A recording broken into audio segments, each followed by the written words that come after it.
iconic building, iconic franchise in the United Soccer League in the playoffs for the 21st time in 22 years. The Rhinos' position is assured. Bethlehem's not quite, as we welcome you to week number 30 in the USL. Hello and welcome to the ESPN3 Game of the Week with Morgan Conklin, Mike Watts alongside. What a long and winding road it's been to this point. Bethlehem could still clinch a playoff position with a win in either of its last two games. For Rochester, they're trying to make sure that they have a chance at home field advantage. And this game will likely be one loss or draw in the midfield. And it's a rematch of week one, but obviously these teams are so different. Like you said, James Chambers will be the key in the midfield for Bethlehem Steel. When we spoke with Brendan Burke, he said he's almost an extension of this team's coaching staff. His experience on the field is so important, especially with the young squad that they have. On the other side, it's Canardo, Forbes, and Wall Fall that are really the focal point of the Rochester midfield. They work so well together. Canardo Forbes a little bit above Wall Fall, but Fall a player who is so dangerous on set pieces. But one of his best attributes, especially in the midfield, his ability to play out of tight spaces. That's going to be important tonight, especially against the high press that Bethlehem plays. When you think about the playoff picture, it's unique. Brendan Burke really doesn't feel a lot of pressure right now despite sitting in ninth. Well, it comes down to tonight. It's as simple that if they win, they're in. They don't want to have to wait until Sunday, wait for another game, some results to go their way. It's as simple as if they get a result, they're in. Rochester obviously looking for a result as well because they can move up in the standings. So for Rochester, they call this a telling game. 9 shutouts at home at Capelli Sport Stadium this year as they look to avoid a third loss at home in 16 games. Bethlehem win and they're in. Action comes your way next on ESPN3. Check.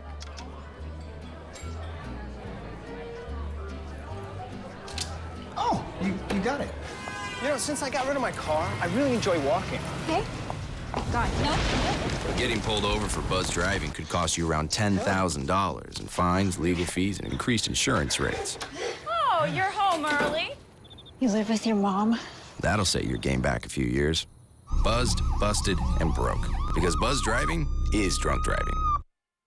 So there you are, shuffling through a stack of resumes and you come to mine. This is it, first impression, my way in. But can my resume show you how I truly stand out? Like that I was studying, going to night school while working 2 jobs just to help my parents pay for groceries. Or being the first one to always step up. No, that's something you just can't put on paper. Look beyond the resume and discover new ways to develop great talent that is dedicated, hardworking, and determined like me.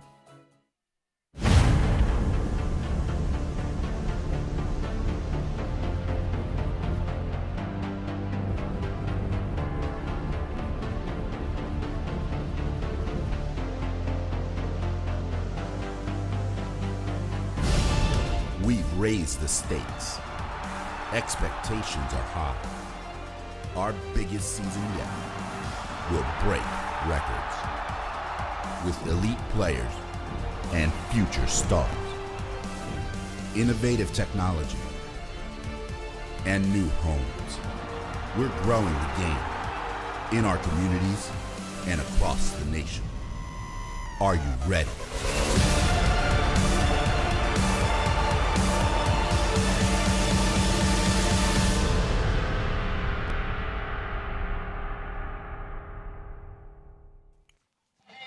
Rochester coming off their first win in their last 6. Bethlehem has gone 6 unbeaten, but it's Rochester in playoff position, and Bethlehem sitting outside for the moment. A win would put them in. With Morgan Conklin, Mike Watts, Bethlehem has used 41 players on the season. They hope this is the 11 that will drag them into the playoffs. And they keep the same back four from their game against Toronto the other night, but they moved Corey Burke into the starting role. Santi Moar has been so dangerous on the wing, especially when he combines with Epps, Burke, Najem getting forward as well. That's a dangerous lineup, and then you obviously have Chambers anchoring the midfield and Pellegrino as well. For Rochester, Bradley Camden-Feo is out for the year. It means Raymond Lee gets a starting role here tonight. And what you see in this lineup is like a 3-4-3, or you could call it a 5-4-1. Those wing players get up and back. They have the job to get forward in the attack, but also they have to have the responsibility defensively, and they work both ways. They do it all game. And that vaunted back three, Felix and Farrell on the left-hand side. Pratzner, his 9th start of the year defensively. Adam Najim of Wayne, New Jersey stands over the ball. One of the really star players in the midfield for this Bethlehem Steel side that hopes tonight they clinch their first ticket to the USL postseason. We're underway in the USL Game of the Week. James Chambers and Bethlehem Steel look to clinch their playoff position, while Rochester hopes to stay in position for a home playoff game. Comes over to Julian Boucher, who's on loan from DC United. The one thing I'm really interested to see in the early going for Bethlehem in particular, last time out against Pittsburgh, they continued to create opportunities against a Pittsburgh side that didn't really press the way Bethlehem does. Bethlehem is going to have to go against a Rochester side that's not afraid to punt it out of harm's way and maybe not build up as often, which could make this high press a little less valuable. But I think that is their goal with the high press, is to not even allow that to happen. It's the idea to try to stop that long ball, try to get your forward, your front three really on that back line. And Bethlehem is a team that's their style of play anyway. They play the high press. So if they have to ask their attacking players to press a little bit harder, play a little higher, it's not too different for them because that's already the idea that they play with. James sought out Forbes. Kicked away by Jake McGuire, who did not start the Week 1 matchup between these sides. A 3-2 win for Rochester back April 1st at Goodman Stadium.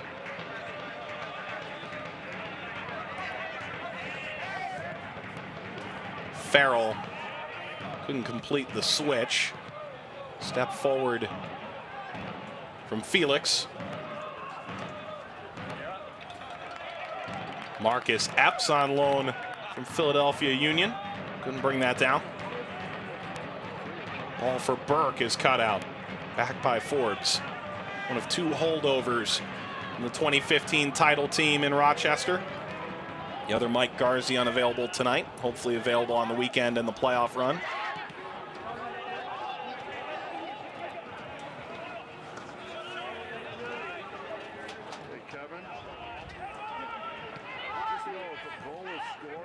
Yarrow for Pellegrino, who's 16 years old and making his second professional start.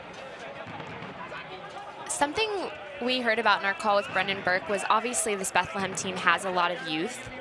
And Brendan Burke made it clear that these guys are young, but they're not just throwing them in to see how they'll do. He said these are players that have been training with this Bethlehem team for months. Run all the way to the byline, kicked out by Farrell. Not a bad look there from Aaron Jones. There's a corner on the way for Bethlehem 3 minutes in. Jones, one of those younger players for Bethlehem that just brings a lot of experience over the course of this year. Started most of the games for them except for a couple at outside back and brings that ability to get forward, but he said he's almost one of the young leaders of this team. At 23, a second-round draft pick, 2017 by the Union. Well, that corner results in nothing at all. It's a goal kick for Tomas Gomez and the Rhinos.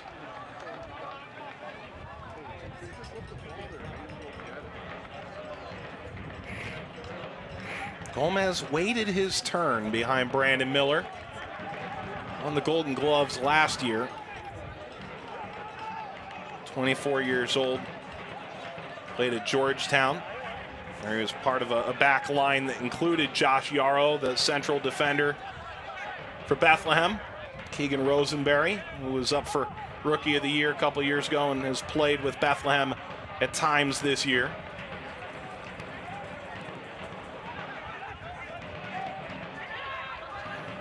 It's Kennardo Forbes. Dover. Todd Pratzner.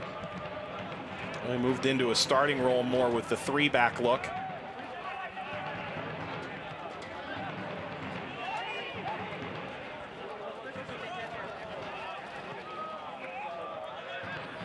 Well, that's dangerous. Burke trying to drive through. Gomez came off his line well. Burke 9 goals on the year, part of a vaunted pair of strikers for Bethlehem. that is part of what Bethlehem is trying to do, draw the center backs out. So whether making them play or making them step a little bit higher to cause mistakes, because obviously Bethlehem presses high. So if they can cause those turnovers in their attacking third, to have a player like Corey Burke running onto that, very dangerous for this Bethlehem team. And they have Suku Kone coming off the bench tonight, coming off a game in which he scored his 10th goal of the season. Epps had his feet swept out by Raymond Lee.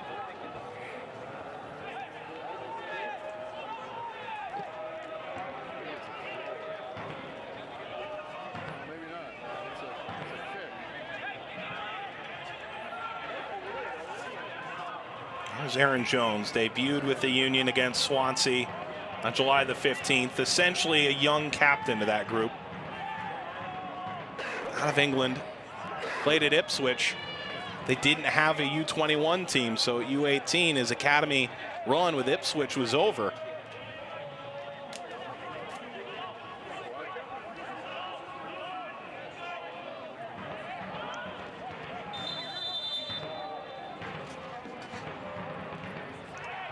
Jones popped into the air. Najim got up to give that a nod. Back for Raymond.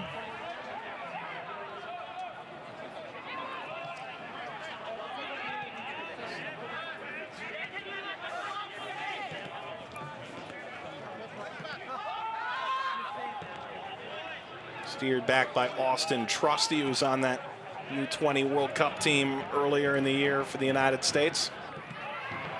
Yarrow turned it over. Hit back by James Chambers, and Jake McGuire on the ball.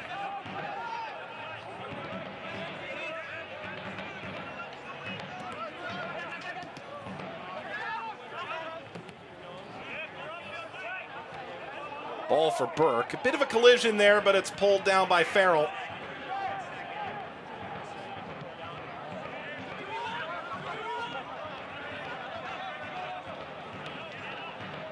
Forbes. Cross in by Dover. Almost for Groff, who's pointing for a corner and won't receive it. Mike, we talk about how these two teams play different styles, which they do at times, but at the end of all of it, it's very similar. You see Rochester building up, getting forward. Bethlehem is so compact, though. So this ball gets through a little, but there's numbers there. It's an easy clearance for Bethlehem. And going the other way, Rochester plays so compact defensively. So I think on the big scale, the big scheme of things, it looks like you're seeing Bethlehem's high press versus Rochester's hard-nosed defense, so tight, but really at the root, it's very similar. Santi Moar gave that chase. And when we spoke with Bob Lilly earlier today, he said maybe the biggest misconception about his team is that they're defensive, and I think you can make an argument that they are. But whether you side one way or another on that, those wingbacks, when they get forward, this can be a very offensive-minded approach at times. And I think that's the difference in saying a team is defensive and then hard to score against. I think Rochester is hard to break down, and it's not because they are defensive and they sit back, but it's because of how they defend. And it starts with that front line. It starts with Johan Groff, that high forward. He puts the initial pressure. And then you have the wing backs, then you have the lines behind, but they don't sit back and wait for teams to come at them. And I think maybe if you saw this lineup on paper, it may seem like that, but I think that's probably what Bob Lilly's talking about when he's saying teams think we're defensive. I'd say no, Rochester's just very hard to score against. They've allowed all of 27 goals this year. They've shut out teams 9 times at home and an additional 5 times on the road. Burke tried to hold up play. It's Najim. Burke pulls it down. How hard is it to try and break down a group where 4 fly at you as soon as you get the ball at your feet? Santi Moar is up for Rookie of the Year consideration. Pellegrino for Moar. Moar gave that a ride and sent it well over the bar. With the numbers that Rochester defends with, the way that they swarm, the best thing for Bethlehem to do is what Moar just did, is get the ball and dribble across the back line, because it forces Rochester to either stay with and it'll open up spots, or communicate. And he can find a little gap when maybe a player hasn't completely stepped to him. So a really nice job of just being aware. Moar's a player who wants the ball at his feet and wants to dribble as well. Moar really came to the United States to get a college education, learn English, play some soccer too, native of Spain. And up for Rookie of the Year with half a dozen goals and half a dozen assists. Ball lobbed into the corner. Forbes will bring this down and play. Off of Charlie Raymond. And a corner on the way for the Rhinos in the 11th minute. It was just 2 years ago that Kenardo Forbes twice assisted from corners. The game-tying and the game-winning goal in the 2015 championship game. It's on the opposite corner on this touchline. Kenardo Forbes. A couple players backing down towards the ball. Groff goes down. And there's no penalty call here. There were 3 penalties in the first game between these teams back on April 1st, but not an early decisive call from the referee, Thomas Snyder. Groff was stuck in a tough position because the ball went over his head, and he did a good job of working to get back to it. But that being said, the way he approached the ball, it kind of put his body in a tough spot.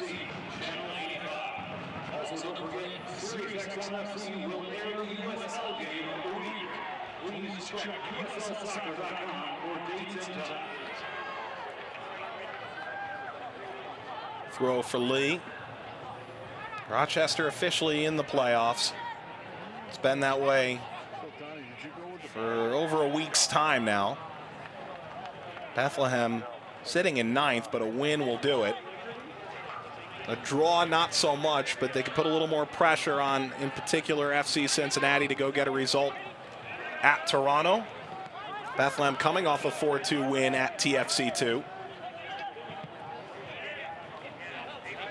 Well, that's been no guarantee. Each of the top 3 teams in the East going into last week had either fallen or drawn Toronto on the road in Vaughan, Ontario. That's the discussion point that Brendan Burke had with his team.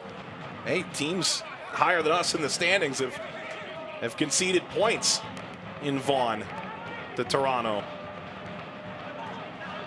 And he was so happy with how his team started that game. He said one of the best starts that they've had all season. And it was interesting talking to him. He was just very, I wouldn't say happy about where they are, because obviously every team wants to be in the playoffs at this point, but he said they have nothing to lose coming into this game. He felt confident with this squad, and especially for such a young team, he just felt like they've really grown this season and just gotten so much better and really gelled as a group. We've spoken with Brendan a couple times this year, and I'm taken by how he handles what is, in most positions, an extraordinarily young team. He's focused on creating a system. Different players can fit in and out, but doesn't change the team construct. There's never too much pressure on any one game, even one like this where you get 3 points in Rochester and you're a playoff team. You might leave it to Sunday.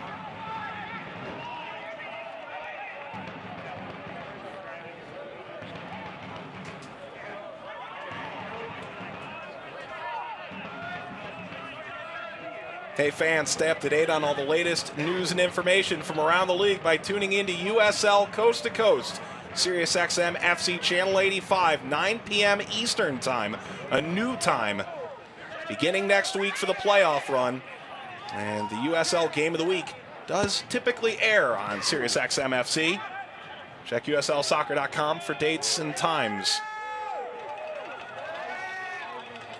Well, it used to, but this is it now. Final USL Game of the Week on ESPN3, and we're glad you're spending your time with us tonight. Morgan Conklin, Mike Watts for Rhinos and Steel.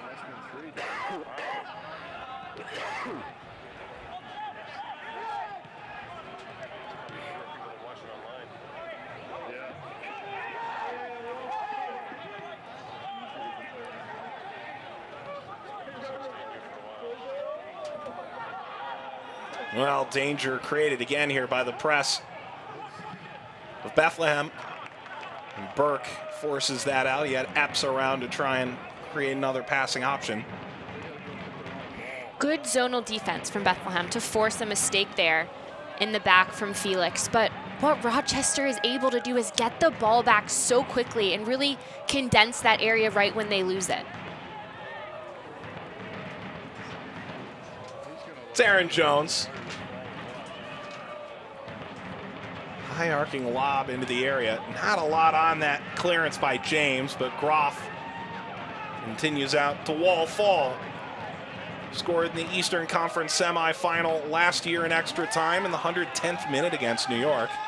Ended up falling in penalties in a 3-3 matchup, one of the better playoff games, the 2016 slate.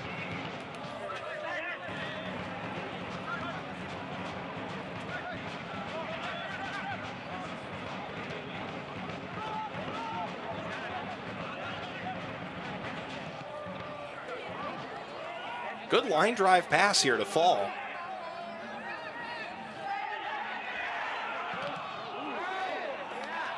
That try from Boucher bounces wide to Lee. Boucher again. Fall. Forbes.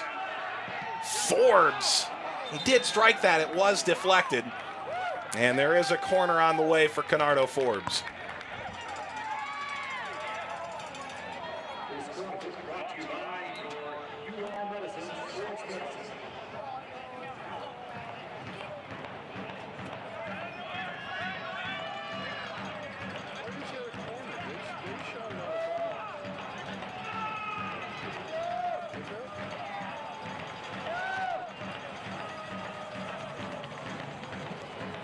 Forbes.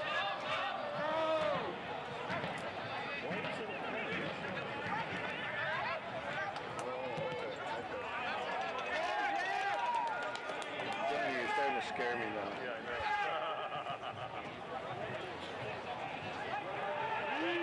The fact that Johnny would be concerned with the rules.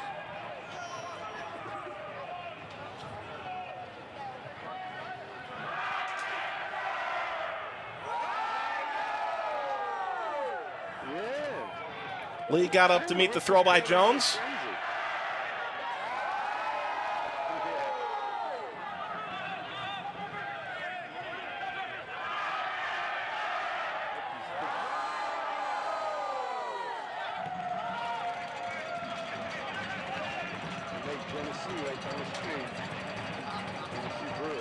Lee knocks that down. Boucher.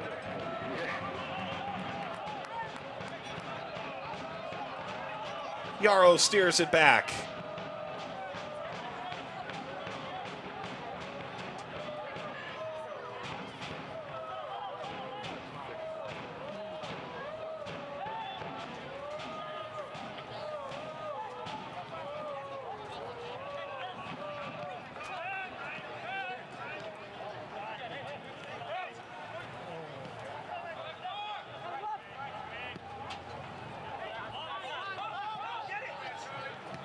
Raymond.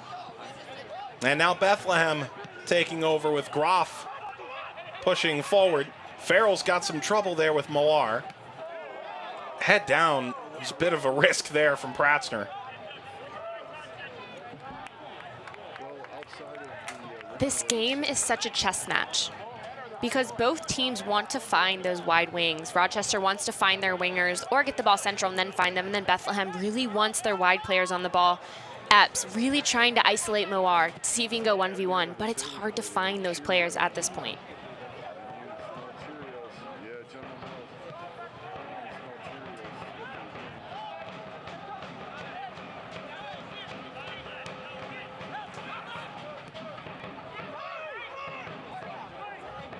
It's Burke, the 7th place steal. Raymond. Forbes. At the byline, scoop that out. Wall-Fall has company. Steers toward Pellegrino. Pellegrino twice gave Fall the inside. He had him pinned on the sideline and then turned his body just a little bit so Fall was able to play the ball out of there. If he cuts off the central area and really forces him to just play on the line, he'll have nowhere to go but playing the ball direct, and that's an easy way for Bethlehem to win the ball back.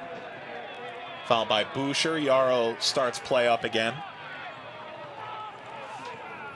Hey, soccer fans, Nike is an official sponsor of the United Soccer League. More information by visiting NikeSoccer.com. There's Corey Burke.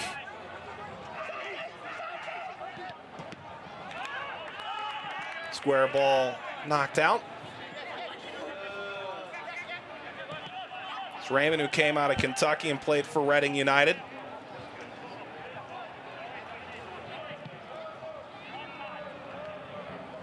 Burke trying to hold play up, the Jamaican international.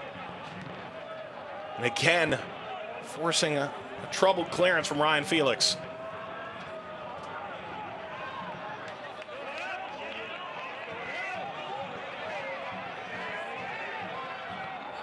Forbes, the turn from fall, he was fouled. It's against Austin Trusty. Rochester was able to play out of this so deep in their half. It was only a couple passes. Fall got the ball, found Forbes, and then back to Fall continuing his run. That's a tackle where Trusty has to get ball there because this is a dangerous position for Rochester. They're in the line where they could put it on frame. Also the runners, the size that they have to try to maybe get on the end of it if they choose to float it in. But that's just a little mental mistake. It has to be a tackle that gets ball from Trusty.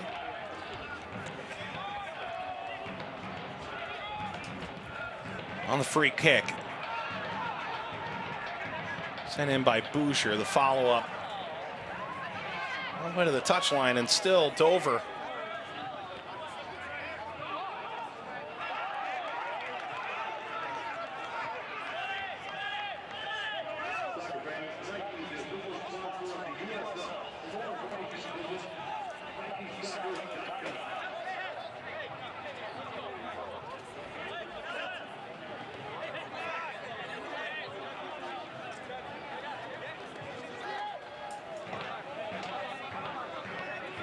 Raymond, another throw. Good job getting us results when called upon, is how Brendan Burke described his season. He's done well on that left-hand side.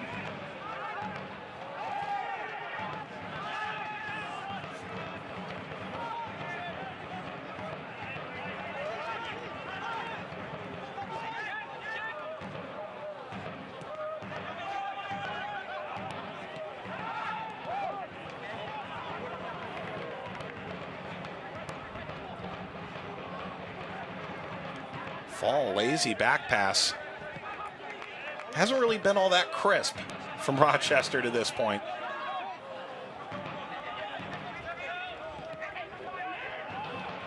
Forbes, Boucher, now Lee driving. Mawar was set to steer that further out. But Forbes now for Dover. Canardo, Forbes, service, bounces all the way through. Shot is on for Groff. Deflected and out. Corner on the way. Canardo Forbes is so mobile, and it's so hard to stop because he gets the ball at his feet, is able to dribble at the back line, and then floats wide. Sends in a great ball the way it's bending away. Right on the 6, Chambers just misses the clearance. He was there, bounced under his foot, and then all they could do was try to block the shot, and it went out for a deflection. Boucher, in swinger, that's one big fist from McGuire.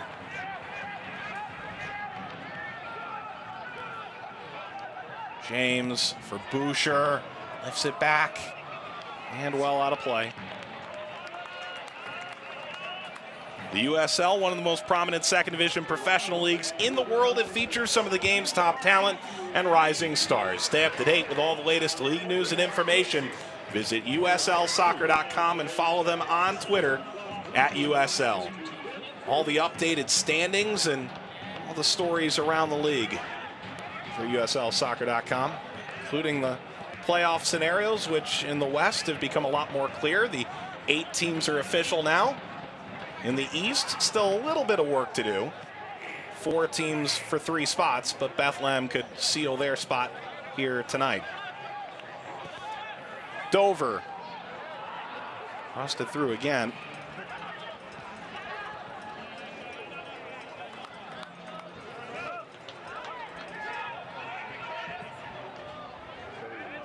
Chambers aiming for Mawar. Mawar keeping this still. Santi Mawar cutting it across. Burke looking for options. No one at all around to help.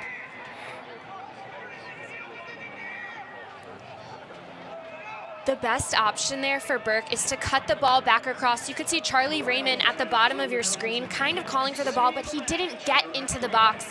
Santi Mawar there just creating, so dangerous on the dribble, coming across the goal. I love this little slip ball. Perfect texture.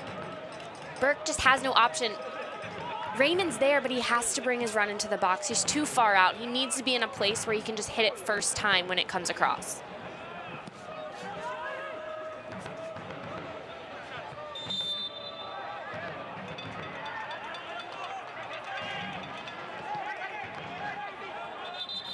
James for Forbes, and this will come back. Thomas Snyder wants a few more words before play resumes. We're 26 minutes in. Rhinos and Steel scoreless.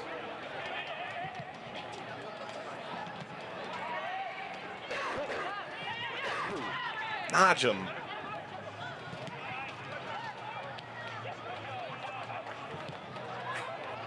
Chambers off the backside of Burke. Step through by Yara, leaves a bit of space. Wall fall. Fall! Dragging the run outside by Forbes. Dover has some room now. Nearing the byline. Yanked down by McGuire. I think anybody who thinks that Rochester is a defensive team, if they see the work that these wingers are putting in, they would realize that they are definitely mistaken. Jordan Dover getting forward, but Canardo Forbes creating. Not a bad idea from Fall. Forbes does a great job chasing the ball down, and Dover is where he needs to be able to play this ball into the box.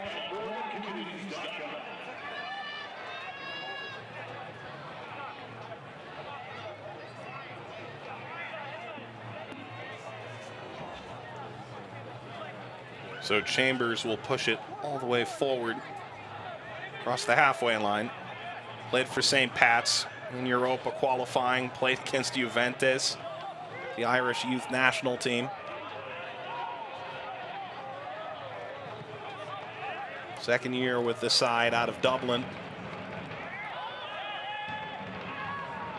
The pulse of this team.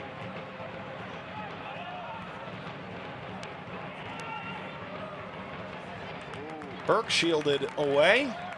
That was Joe Farrell. Saw USL last year in his rookie season.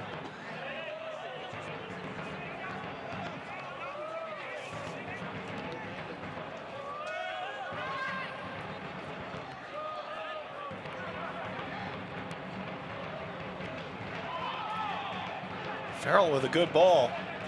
It's Forbes now. Boucher, we've seen Dover in this position before. This time gets the return ball, crosses on.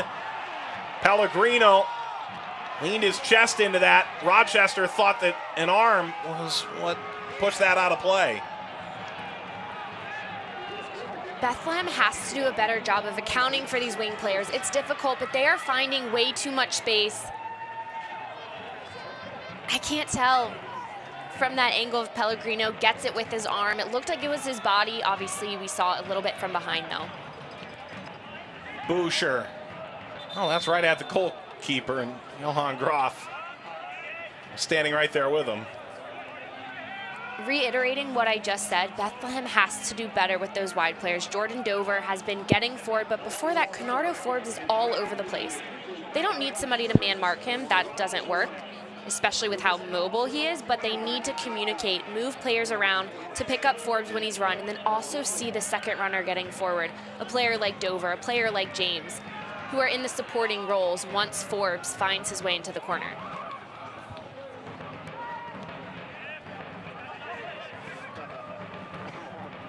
Moar sliding to the turf. Left that a bit shy. What you see right now, I think, in the differences in these two teams' attacks is, I'll go back to it, Kennarda Forbes is the playmaker. He's creating for this Rochester team. Here he comes again. Forbes making his run into the area. That's stabbed away. James. Todd Pratzner. To your point, he's rushing upfield right before that half-hour mark. And he's creating for them, whether it's in the center of the park and dribbling at the back line, or movement off the ball and getting to the corner and then laying it off. He's all over the place. Bethlehem on the other end, looking at an attacking midfielder like Adam Najem, he's a good player, but he has been quiet this game, and they don't have that creation, and they're settling for knocking a long ball all the way across, which Rochester has numbers. It's easy to stop that.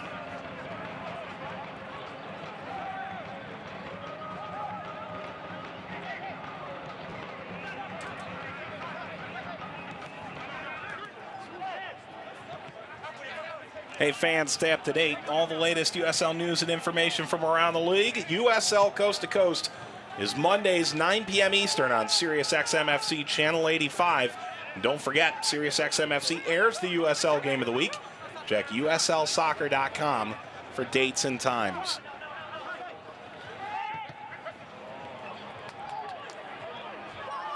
Oh, bit of trouble here. Groff gave that a run, but the flag was up for offside. And yesterday, the guest on USL Coast to Coast was Sebastian Velasquez, and his story from, well, he's now 2 years sober. Yesterday, he said he woke up as a champion on his off day. As James, real shot to the noggin. A very powerful story, and just hearing him speak, I was extremely impressed listening to y'all's interview. And from what I heard from him, and I know you, I think you guys could probably have a conversation for about 8 hours. Yeah. I don't know him, but I know you. But I was very impressed with that, and he seems like a great guy. It's hard to not root for him on and off the field.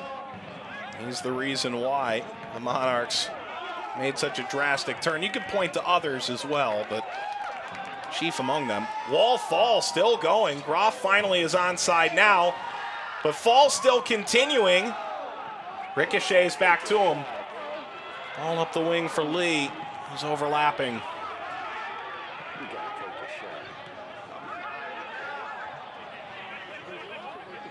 Moar, a bit of a shove. Still continuing his pressure all the way to the byline. Ends in a goal kick, but this is very emblematic of Bethlehem style.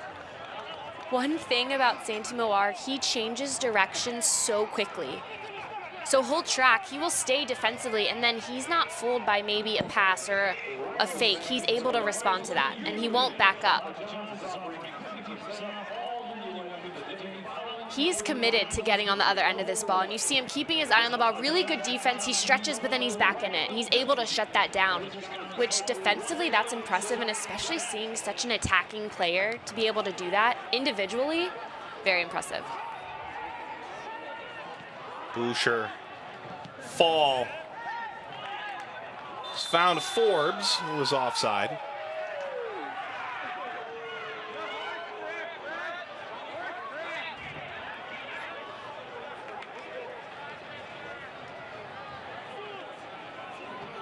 Hey, soccer fans, Nike is an official sponsor of the USL. More information by visiting nikesoccer.com.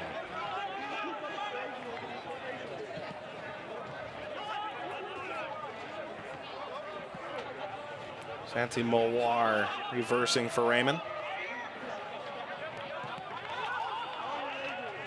Of course, with the U.S. men's national team playing in Trinidad and Tobago tonight, the superstar of that United States team has a very tight connection to the Rhinos.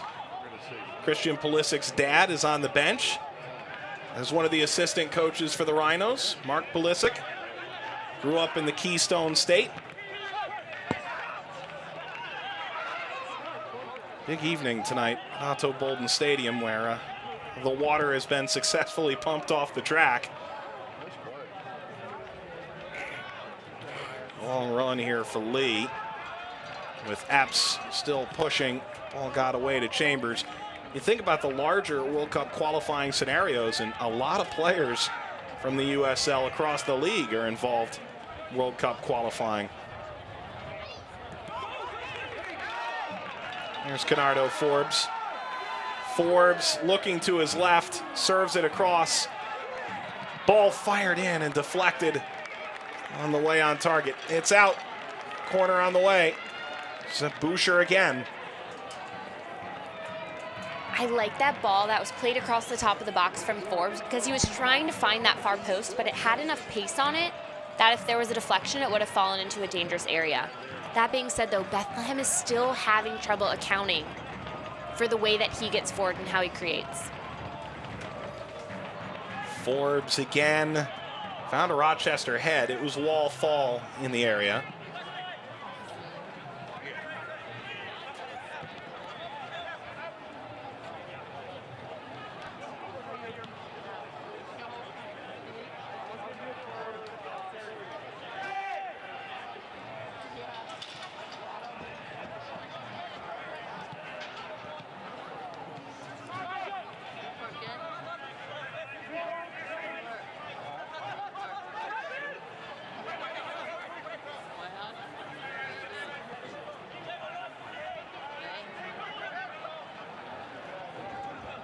Forbes, part of that 2015 side that lost once the entire season. To Charlotte, square near the midway point. Gomez, Burke charging. Epps, who joined the team in the middle of their road swing. Derek Jones was sent home. Epps was added to the roster after the game in Toronto.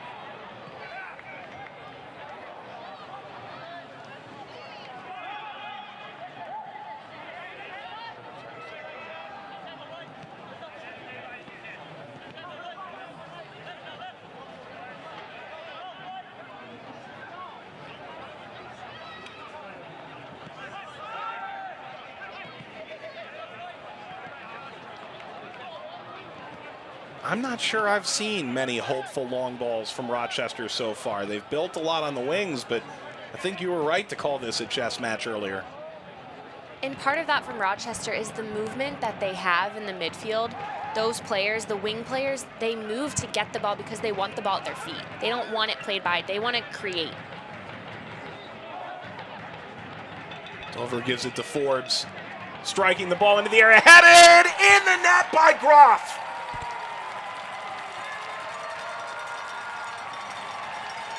His 9th goal of the year. He scored in the opener against Bethlehem, and he scores now. 38th minute, 1-0 Rhinos.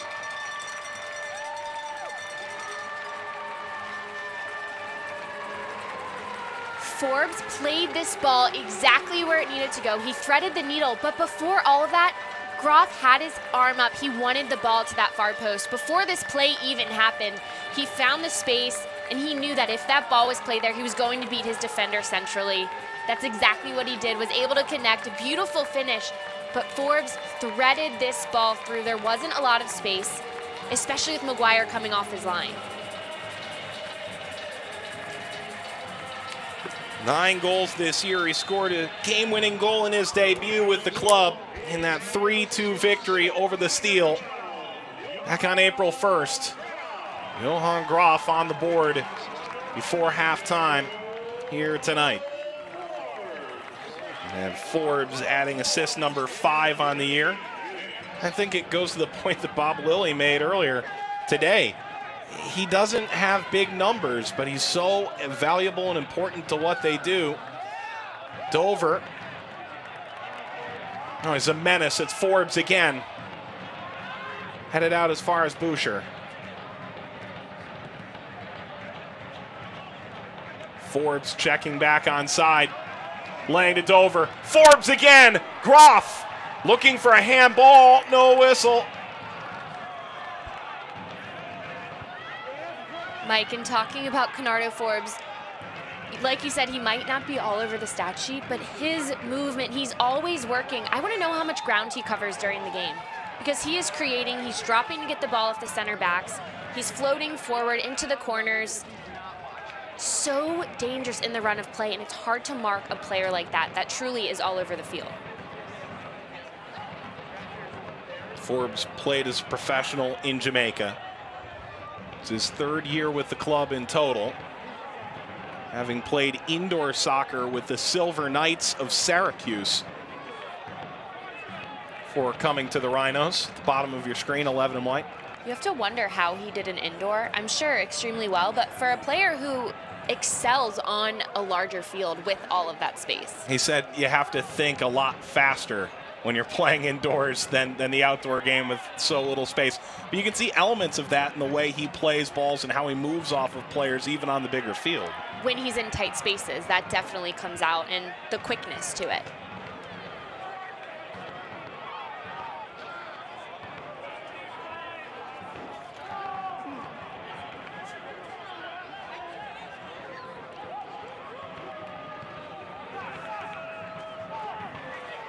Well, the Rhinos have a habit of winning games 1-0 at home.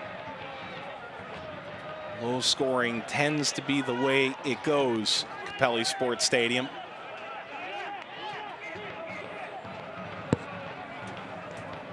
They once had a 24-match unbeaten streak, largely in part to that 2015 title run, which they did not lose on their home field all of 2015. Not a lot on that from Felix, but did find Lee.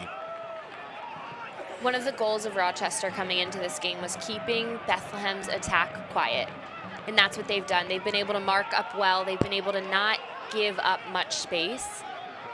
But also they've been clean, especially through the midfield, because Bethlehem obviously likes to press high. They want to force mistakes, force turnovers, and it hasn't really happened for them. A lot of the time we hear coaches talk about collective as Burke has that bounce right off his forehead. And it's almost lip service. With Rochester, it's very much a legitimate style of play and what Bob Lilly expects and what he gets.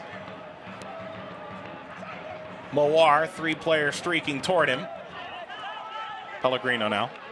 And Mike, going back to that collective comment, as a coach, with the way that this team plays, the formation, the style, you have to preach being collective, being all on the same page, but the way that Rochester does and the way they implement that into the game, it's communication, it's covering together, it's getting numbers around the ball. In swinger just over Burke. Really well taken there by Charlie Raymond.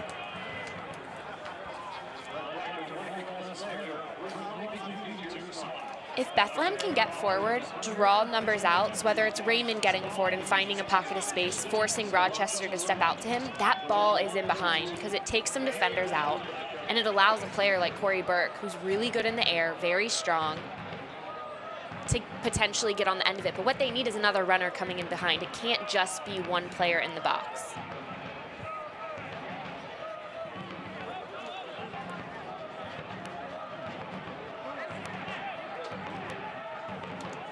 Burke is a marked man much of this evening. In that case, it was Farrell.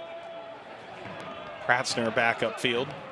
Mike, part of the reason for that is Rochester plays with those 3 central backs. So if Bethlehem really just has Corey Burke higher, they have 3 forwards, but he's the highest one of them centrally. He's practically marked by 3 players. So he will be swarmed all night, and he's going to have to work harder and find the space, pop out wide, work with his wide midfielders to be able to get free a little bit. The USL is one of the most prominent second division professional leagues in the world. It features some of the game's top talent and rising stars. Stay up to date on all the latest league news and info. Visit USLsoccer.com and follow them on Twitter at USL. So you can see the goal highlight for Rochester's Johan Graf in the 38th minute. With the Rhinos a lead, which so often at home they do not relinquish.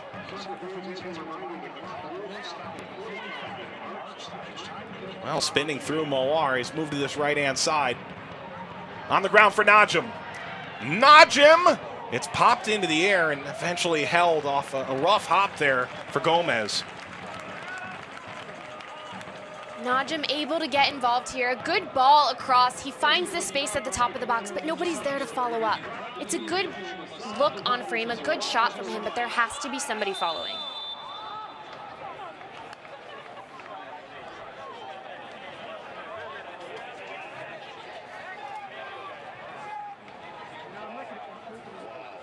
Gomez will trot forward, signed with San Jose after being picked 60th in 2015 by the Crew. His option declined after the 2015 season.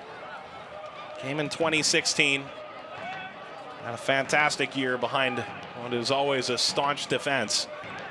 No stoppage time. And, well, that was meant rather literally, none at all. Halftime, if you're Rochester, you've got your goal and you're in pretty good shape. If you're Rochester, you're happy right now. You're definitely following the plan that you wanted to happen. Nice job from Canardo Forbes. If you're Bethlehem, it has to be tighter, has to be cleaner. You have to make Rochester work harder to find space.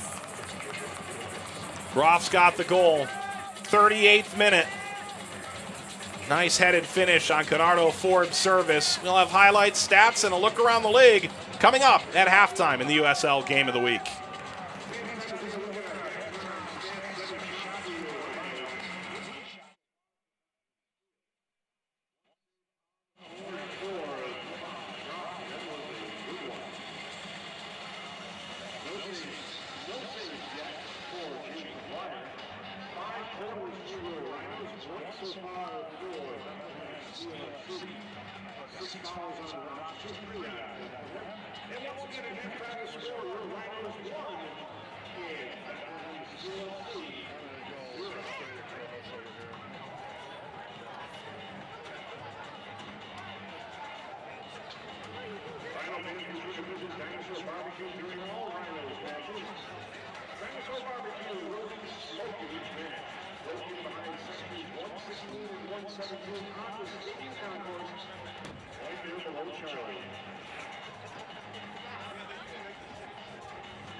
That's a Rhinos flag.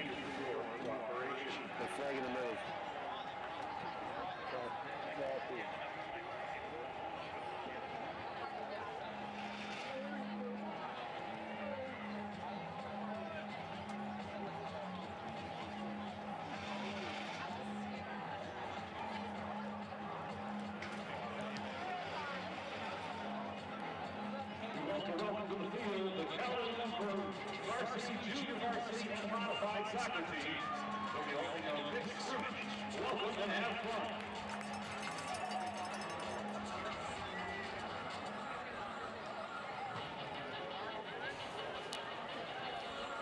Halftime in Rochester, one of the great venues in the United Soccer League, Capelli Sport Stadium, the site.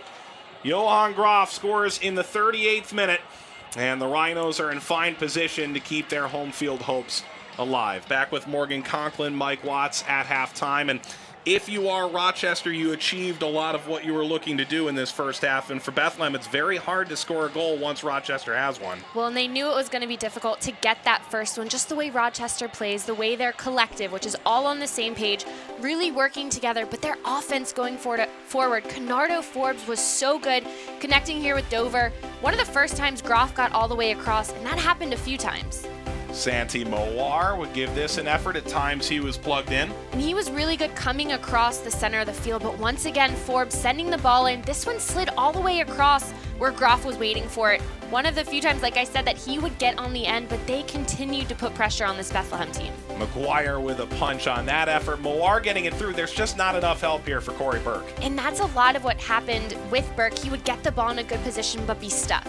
Forbes dragged all the way to the byline, would keep this in, play with Dover. This right-hand wing was really a great sign for Rochester. They worked together really well. Canardo Forbes, Dover sending that ball in, and once again, Groff. It was the three of them really connecting a lot. McGuire would yank this down. We see, again, the combination of Forbes and Dover. That may be a handball. It was not in the end from Pellegrino. McGuire catching this corner, and then Forbes laying it all the way across, and Boucher having it deflected. And just all that you notice, though, is the continued pressure that Rochester put on Bethlehem, connecting on this one. Canardo Forbes sending that ball, threading it through, bending it around the back line. Groff was waiting for it. He put his hand up before this ball was hit, He wanted it right in that mark, and he knew he was going to beat his defender and get on the inside. Forbes assist number 5 of the year. Good from any angle. Headed in by Groff. Goal number 9 in his second against the Steel on the campaign. So those are the halftime highlights. Here are the halftime stats, and the Rhinos, call them defensive if you want, but they're leading in the statistical categories. I mean, just the way that they create, I think it needs to stop being defensive Rochester. Rochester's hard to score on, and also they create so much going forward. It's hard to play against Rochester. It's hard to create anything going forward. Bethlehem has had opportunities. They need more movement. Najem needs to get in this game and really create for them in the midfield and more going forward to help out Burke. You only play 16 games at home. Rochester is looking for a 10th shutout of the year. Capelli Sport Stadium, a family affair tonight in Rochester. A 1-0 lead for the Rhinos. A look at these fantastic attendance around the league when we come back. We cannot be bystanders. We can stop to make sure someone is okay. We can warn someone when their drink isn't safe. And disrupt the situation. We can. Get someone the cab. Or walk them home safely. We can make campuses safer for our friends. Our roommates. Our classmates. Our fellow human beings. We cannot be bystanders. We can. Intervene. It's on us. All of us. Learn how and take the pledge at itsonus.org. I'm a retired school psychologist, and helping people was my thing. I was very independent and thought I could take care of myself. I fell, and I had to have Meals on Wheels. After my stroke, when Meals on Wheels started, I was on the other end of the stick, so to speak. Meals on Wheels, coming to my door as someone who's housebound, having someone check on me, assures me that I'm not forgotten. Meals on Wheels has given me a mode of freedom that I wouldn't have otherwise. We're the clients. We are the clients. We are the clients of Meals on Wheels. America, let's do lunch. 1 in 6 seniors faces the threat of hunger, and millions more live in isolation. Drop off a hot meal and say a quick hello. Volunteer by donating your lunch break at americaletsdolunch.org. At halftime, welcome to our USL studios. Storylines abound in the USL as the season nears its conclusion. Record-setting attendance, just one of the many focal points that we could talk about. It's what we do talk about here. With Morgan Conklin, Mike Watts, big milestones over the weekend. At Rio Tinto Stadium, over 8,000 witnessed as the regular season championship trophy was hoisted by the Monarchs. It's just part of a larger milestone weekend for the league. And the big story of the league is the USL crossed the 2 million in total attendance mark and became the first North American Division II league to do so. But it's not the league that does it. It's individual teams with their fantastic fan bases, new homes. They're setting records too. And that's led by FC Cincinnati with almost 340,000 fans at Nippert Stadium during their home games this season. Also, Sacramento Republic FC averaged a sellout crowd each home game at Papa Murphy's Park this year. Ottawa Fury FC also saw 6 figures in their season attendance. In total, it's 2 million through the turnstiles. It's a giant increase league-wide. An increase of 33% so far, and there's still 1 week to play. So the story is about expansion teams rising, teams falling, playoff hopes, some dashed, some just now beginning to find its legs. We're enjoying all the fans that have made it out so far, many more to come. For Morgan Conklin, Mike Watts for the USL Network, enjoy the second half.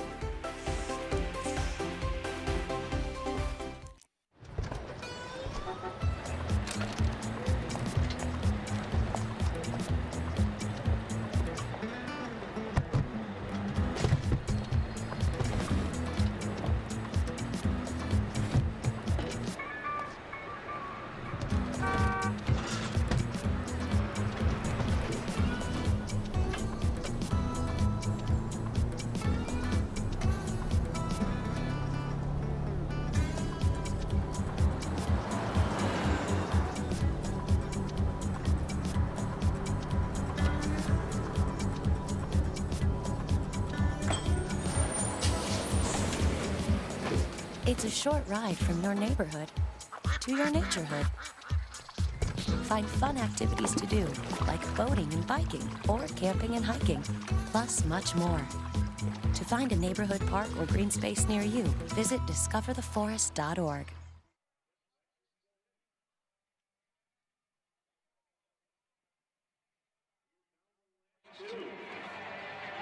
Time is running out. Oh, Lex is running out.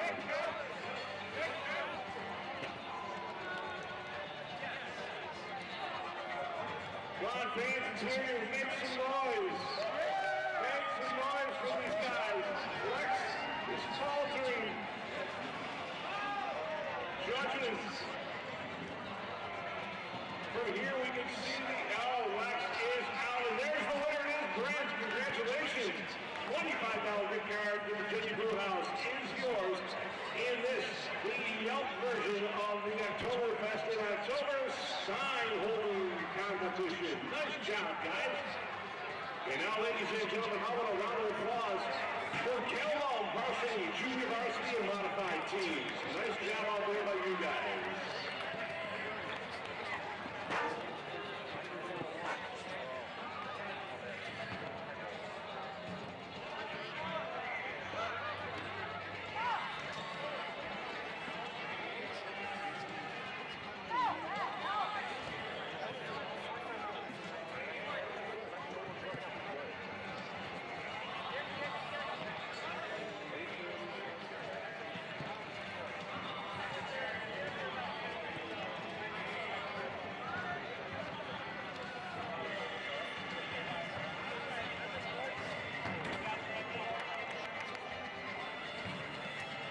It's time to make some noise. Put your hands together. It is time for the Bill Gray's t-shirt toss.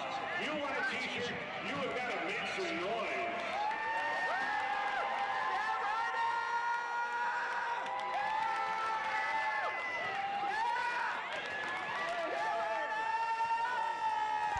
Halftime in Rochester. The Steel with a winner in the playoffs. They're in 7th right now among the 8 that are currently above the line. Rochester is 5th.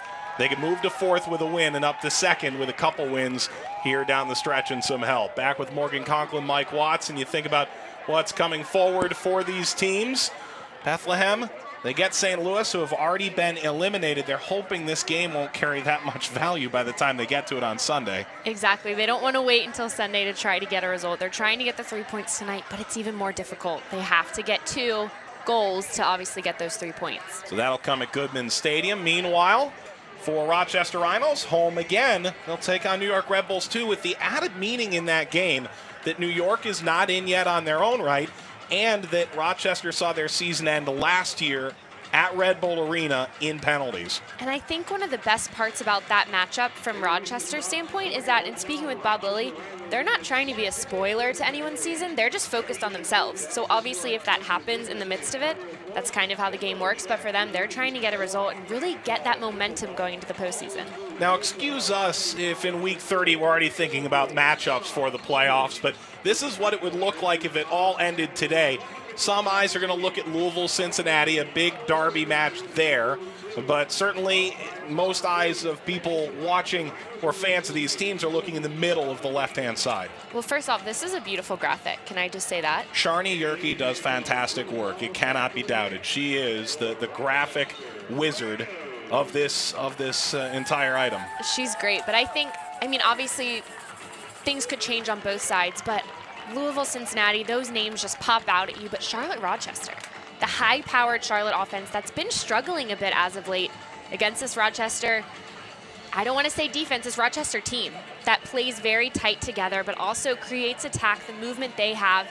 Bethlehem, Charleston, I think that will be a good one, especially if it's at Charleston, but there's no bad matchups in the playoffs. One you like on the West?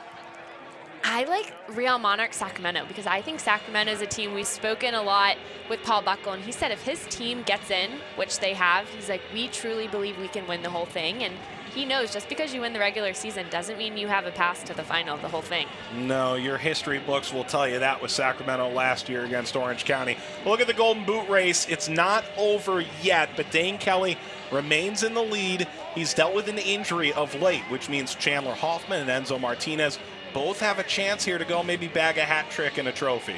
And that would be the story if you see someone like Enzo Martinez with a team that maybe hasn't exactly been on point as of late to score 2 goals for his team, maybe tie it, maybe add a third. I think that would be a good story. But like you said, Dane Kelly has just been so good all year for that Reno team. He's obviously very active, 93 shots. I think it's impressive what Chandler Hoffman has done to have 16 goals on 50 shots and to add 7 assists, just really a playmaker. Part of a Monarchs team that last year was somewhat marginal. This year, not the case. And Kelly, part of a Reno team that was busy not existing last time. And of course, Carlton Belmar makes them boast of not that many shots. So look at what's coming up on the weekend. The upcoming schedule, these are all on Saturday, part of a schedule of 10-plus games. And they all have meaning for different reason, Morgan. It comes down to playoff seeding for all these Western Conference matchups. But my eyes just go to Reno, 1868, FC and Sacramento Republic. I don't want to say because they're both teams in the postseason, but I think that really has a lot to do with the momentum going to the postseason. 2 teams that have done really well. Sacramento's kind of had some ups and downs, but I think if they can get a result at Reno, that'll really give them that momentum. They're already in the postseason. They're confident about that, but that will really might be the one that gets them on a roll. And who knows, maybe those teams might see each other in the first round. It's still possible. We'll look at some news and notes around the United Soccer League coming in. Stefano Bonomo scored 4 times in 2 games, including a 6-5 game with Orlando City B. 13 teams have clinched for the playoff picture. And then Real Monarchs, what an incredible turnaround for that franchise, including at the MLS level with the Real Salt Lake moving closer and closer to a potential playoff berth in MLS. And something that Sebastian Velasquez said on your show yesterday that I had thought as well, it's impressive what Real Monarchs did, especially with the run that they went on and how good they were early in the season. Had a couple dips, but were able to get back to that. Very rarely, like I said with Dane Kelly on the Golden Boot race, do you see a player or a team who's so successful early on maintain that? And I think that's been very impressive with Real Monarchs. 9-game win streak ran through the middle months of the season. Real Monarchs riding that momentum all the way to the regular season title out west. So the playoffs will run through Rio Tinto as long as they're around. Will the Eastern Conference playoffs have a run through Capelli Sport Stadium? Will Bethlehem be a part of the proceedings?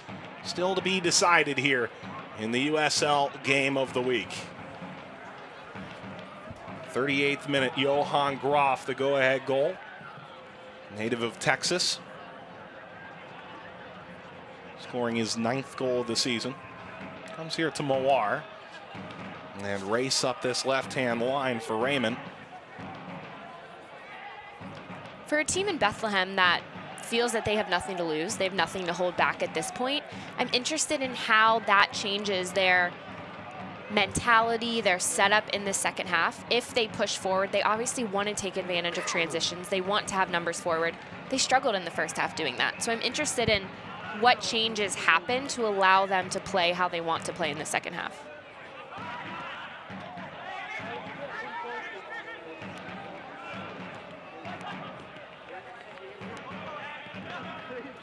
Groff back for Boucher. Bob Lilly called these vastly different teams. He said he's seen Bethlehem over the course of the year on game film for other matchups, but felt his team more mature. They manage games better. Something that we'll certainly see down the stretch of this game, whether or not they can really manage this Bethlehem team down the stretch. And I'm sure we'll see Sekou Kone at some point. That was the expectation from Brendan Burke. It was when Kone and Burke were on the field together in the first meeting that Rochester really had their biggest problems. Both came off the bench in that game. And Bethlehem has only started the same lineup once, is what Brendan Burke told us this season. So you don't see Kone and Burke together because they really do like those 3 forwards. So you very rarely see both of them as they're both a high striker. But it makes you wonder. Obviously, early in the season, it's difficult to deal with them. As they've progressed over the course of the year, it's hard to deal with them. Having 2 up top would totally change this formation, but it makes you wonder how dangerous those 2 would be and how they would play off one another. He did tell us both really, truly number 9s in the long term. Feels like Kone, that's really the only position that you expect to see him in, but Burke can move around as needed. And he felt that this Bethlehem team is better when they have those two when they have either Burke or Kone in, because they can pin back defenders and create space for the wingers. Well, that makes you think if there's two of them, that's two players working. Maybe you drop those wingers back a little bit more into the midfield, but obviously wanting them to get forward. It makes you wonder what would that be like? I think your point earlier in the match that the three center backs, especially Farrell, have all closed down on Burke very quickly. It makes you equally wonder if a second player could alleviate some of that pressure Burke has had to deal with. Ball crossed through. Burke was the target, but it's out in front of him, and Gomez collects. And going back to that, Mike, teams do play with two forwards, so this Rochester team has seen that, but especially talking about Sekou Kone and Corey Burke and what they bring to the game and how they even press defensively and work defensively. It just makes you wonder what would happen against a really strong team who defends with numbers like Rochester. Both coaches referring to the embarrassment of riches that Bethlehem has up front. Talking about the two informed strikers. Dover crossing Boucher was beneath McGuire, who caught that. Jake McGuire has done a good job coming off his line when he needs to. Those balls have been played in, have been dangerous, and oftentimes he's done a good job of stepping up when it's in the area for him to do so. Burke didn't put a lot of pressure there. Well, pressure he did, but not much of a push. Felix went down regardless.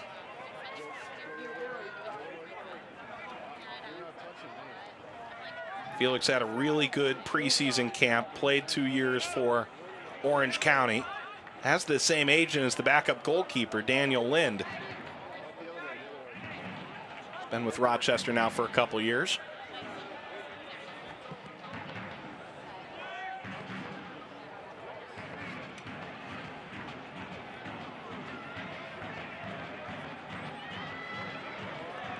Trusty could not keep that for the steal. Forbes, Groff cutting it across, looking for wall fall, threw his foot out at it, couldn't make contact. There is a corner coming for Rochester in the 51st. Rochester picking Bethlehem apart, picking their defense apart, just able to play through, knocking the ball into the spaces, but Aaron Jones for Bethlehem did a great job coming across from his wide position and stopping that ball where fall was, because otherwise he would have had a clear look on frame. Julian Boucher again. Played 20 times for DC United last year. Playing time down a bit this year. That fell down to Farrell. Tried to slide his foot under the ball. Simply missed. So McGuire a goal kick. Stay up to date, the latest USL news and information from around the league with USL Coast to Coast. Mondays 9 p.m. Eastern for the playoffs on SiriusXM FC Channel 85. And don't forget, SiriusXM FC airs the USL Game of the Week and select games all week long. Check USLsoccer.com for dates and times. Apps did thread this through. Flag is still down. Burke running into Gomez. And now it appears the flag has gone up and Burke is down. Late whistle to blow that play dead. This was a tough collision with Burke going in hard. He does a good job of getting the first touch, but Gomez is able to get his body in front and stop that run. That looked so promising for Bethlehem with Burke in behind. He's going to go hard. Gomez coming off his line. But that's something you have to like about Corey Burke and the way that he plays. He goes all out. He doesn't hold anything back, especially when he's at a run going towards goal. Right at the last minute, Joe Farrell steps up to pull off Corey Burke. He did a really nice job being aware. They were even at first, and just at the last minute, Farrell knew he was the last defender and took a step forward.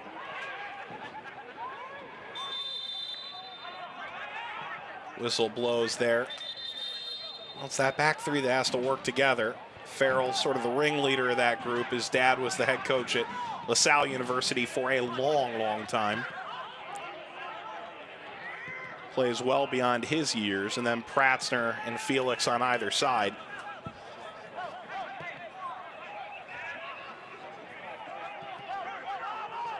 There's Pellegrino, 16 years of age, came back from the Generation Adidas Cup midweek.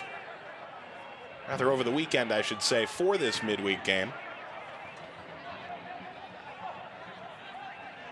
Just his second pro start. Hasn't looked out of place.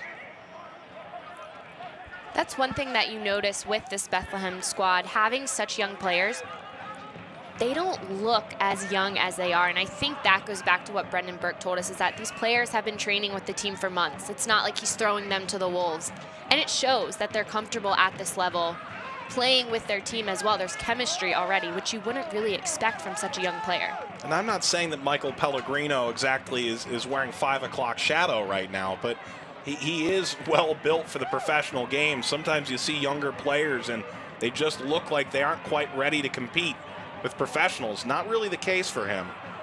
You can see him there in the middle of your screen. And you see that amongst most of the younger players that Bethlehem brings up, because I'm always impressed, not surprised, but impressed when I see these young guys playing in the midfield next to someone like James Chambers and not really sticking out. It doesn't look like they don't belong. And I think that says a lot to Brendan Burke and what he does in bringing these guys in and having them train with the squad. Lateral run. Picking out Lee. Lee. Oh, that did get out.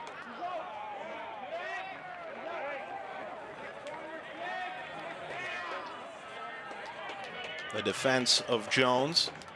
Boucher walking it off toward the corner.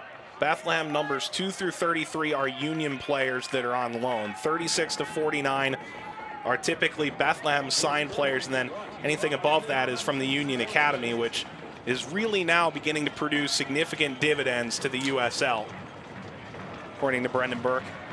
Boucher cross that, followed up by Dover. James couldn't send that through the jungle. Ricochet out, Moar collecting. Moar trying to outrun. There's contact advantage, it appeared, was played, and now there's no question at all. It'll come back. There's no quick ball to be played for Bethlehem. One of the first times, especially lately, Bethlehem has been able to find Santi Moar with the ball at his feet when he has space. Yes, he has a player on him, but he's good 1v1. He's able to create the space when he has a player, but he had room to run. That's something that they'd been wanting to do coming into this game. Struggled with it early, but the way that they said is, we want to find Moar on an island. We want him alone with a defender because we know that he can get him behind. And you see what he did there. Rochester's forced to bring him down because they can't stop him. Free kick to the Steel. Burke was in the area. Tipped aside by Trusty.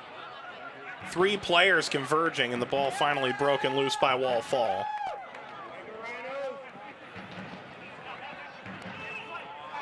Wall Fall did well to keep this. Clever again. Pellegrino wraps him up, bear hugs him down, and then helps him back up. Bethlehem does not stop this ball. A really good job originally from Epps dropping back, but then it's just not good enough. There's a dive in, he has space. Yes, his turn was great, but it also was easier because Bethlehem backed off a little bit when they really need to squeeze that space. Felix taking the return. Overhit that for Forbes. Or perhaps underhit it for Lee. Ball chipped. Burke again the target. Epps providing pressure. Boucher finding Forbes. Bernardo Forbes dribbling in. Wall Fall gives it back. Forbes tried to get a clip to that.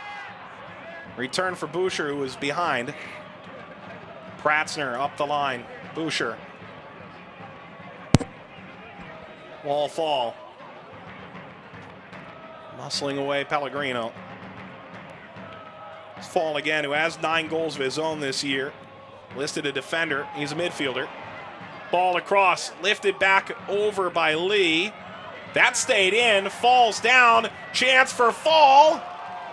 Swung wide of the post.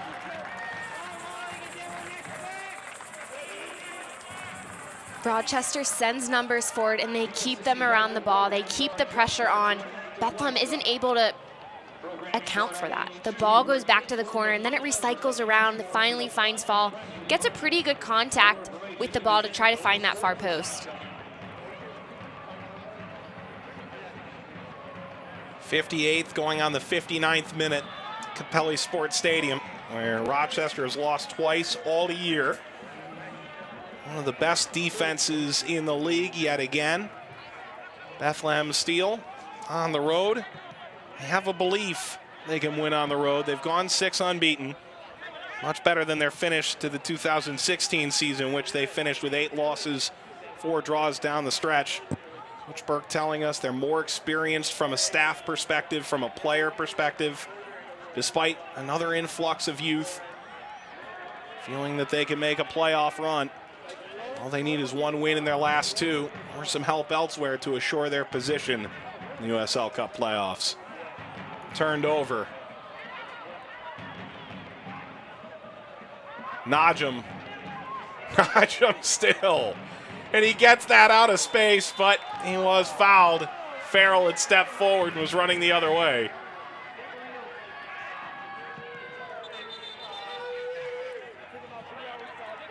It took something special for Adam Najum to keep the ball there.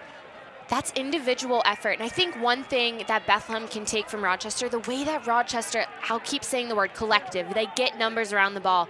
It's so hard to build, and it takes something special like that from Najum, just working hard to get his feet on the ball, to find some space. But that's why Rochester has been so successful going forward, because Bethlehem maybe has 1 defender. There's not numbers. They're not committing the numbers that are then hard to get through.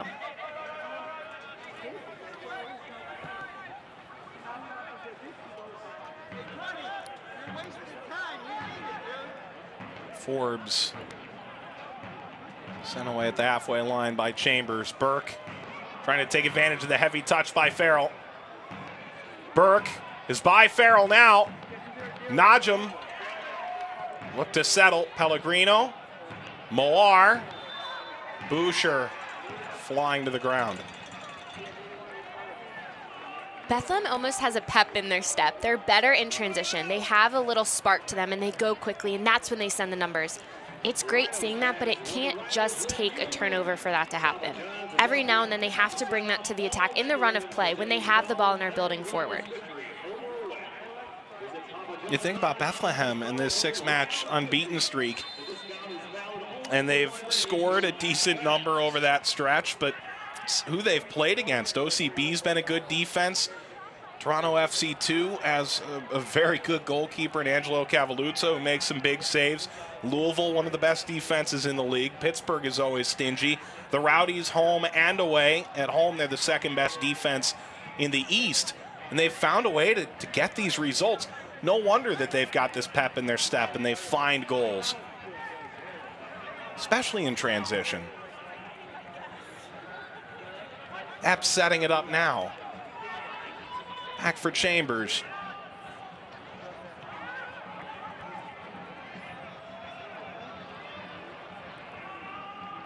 Trusty and Raymond getting it further. Moar. Oh, that's a diving header to keep it out. Groff will come into nowhere and pick that up. And you just saw a little glimpse of it, the way that Bethlehem was passing the ball, snapping it around. They had an idea with what they wanted to do with it. They committed the numbers, but then it's a turnover, and there still has not been pressure on the ball yet. Well, that's a good step by Yarrow. You know, the more I watch these two teams, the more I realize that there are teams with a lot more goals scored than them that aren't nearly as dynamic in midfield with their off-ball movement. And we see a lot of teams, we call a lot of games together, and you know that one of the things I love is the movement off the ball, because that's what creates space. That's what creates opportunities, and that's what's hard to defend when a player is moving and creating space for their teammates to run into, whatever you want to call it. But I love seeing that, and it really takes dynamic teams to do that. And here we are seeing two that do that, and obviously Rochester has been a little bit more successful, at least with their movement, because it's been higher up the field. It just feels there's times where you're watching a game of checkers and this is a game of chess.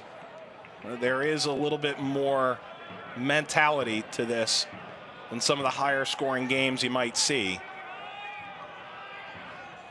Burke dispossessed, and again, it's Farrell closing down. Hey, soccer fans, Nike is an official sponsor of the United Soccer League. More information by checking NikeSoccer.com.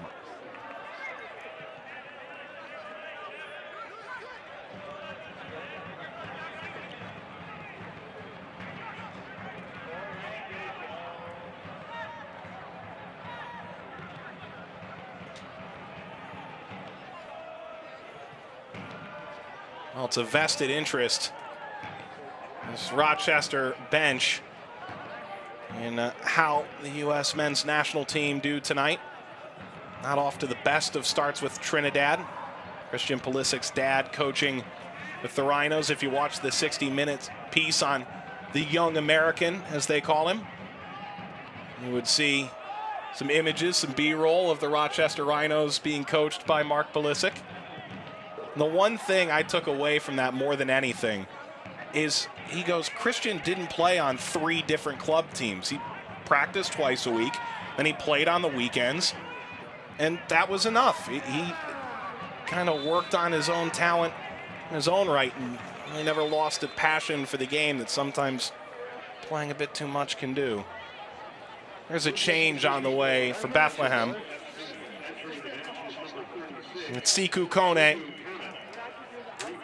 Sometimes if you ask, you'll receive. We've been saying we want to see how Corey Burke and Kone do together. How are they going to interchange? How will this maybe change the formation or just the style of play that Bethlehem brings? And I think bringing in Sekou Kone, we knew he wasn't going to start tonight, played a lot of minutes against Toronto, but he can bring a spark. Marcus Epps will come out. He scored at the start of October for the Union against the Seattle Sounders in Major League Soccer, on loan here tonight.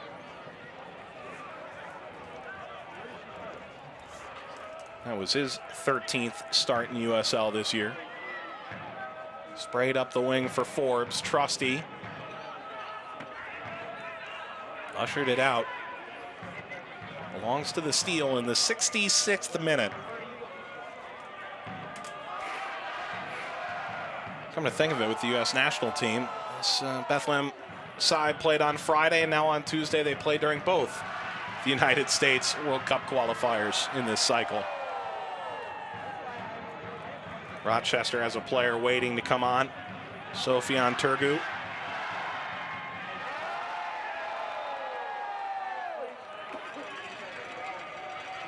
So play will stop to allow Julian Boucher to check out.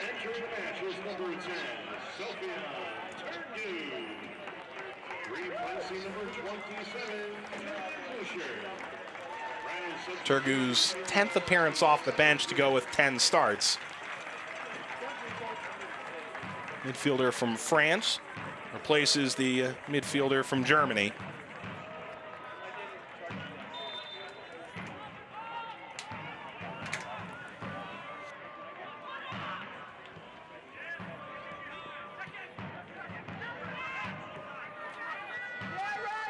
Point wouldn't officially put Bethlehem in, but would put a bit more pressure on other teams to get results. It was sort of the rallying cry for Brendan Burke last week in Toronto. Let's put pressure on others. Contact for Burke, and he really didn't ever look for the call either. I think that's Sekou Kone, who had just checked in.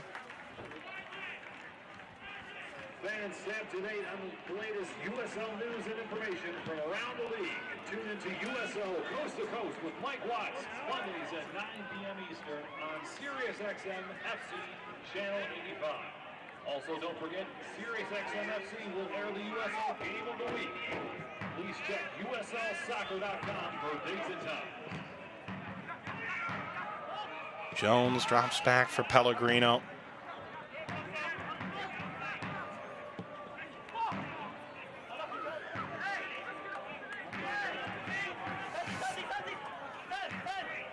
United Soccer League is one of the most prominent second division professional leagues in the world. It features some of the game's top talent, rising stars. Stay up to date, all the latest league news and information by visiting USLsoccer.com and follow them on the Twitter at USL. Jake Edwards, president of the league, had quoted in an article from Brian Strauss about Division II sanctioning for next year. The league has put their application through with 0 waivers for next year. It's a fascinating article about the sanctioning side of it all, worth your eyes and attention, from Brian Strauss over at Sports Illustrated.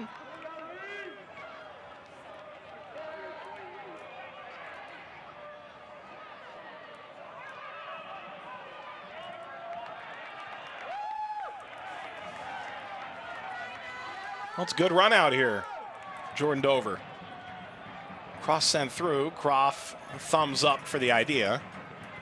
Groff continues to look for that ball bent in behind the back line. Dover does a really nice job of covering ground. He has time and space to pick his head up and still play that ball just a touch too far, but it's good awareness knowing, because it's difficult to make that long run and still be able to thread that ball.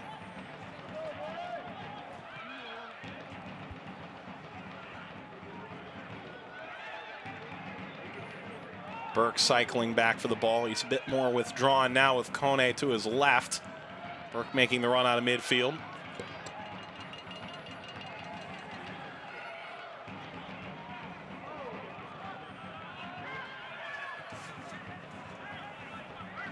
There's Aaron Jones.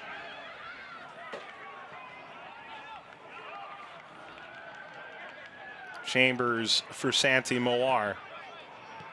Jones again out of Clemson.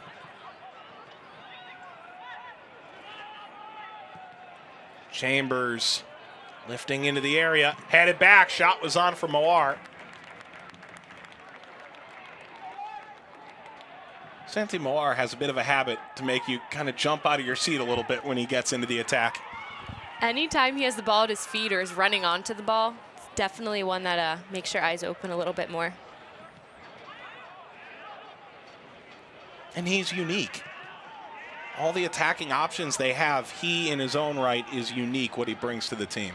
Well, and it's fun watching because he's direct, but not in a way where he kicks and runs. He's direct with the ball at his feet, but then he'll cut and change direction fast. And that's hard to mark, especially against some of these bigger center backs. He has that low center of gravity and is able to really make them commit and then find space.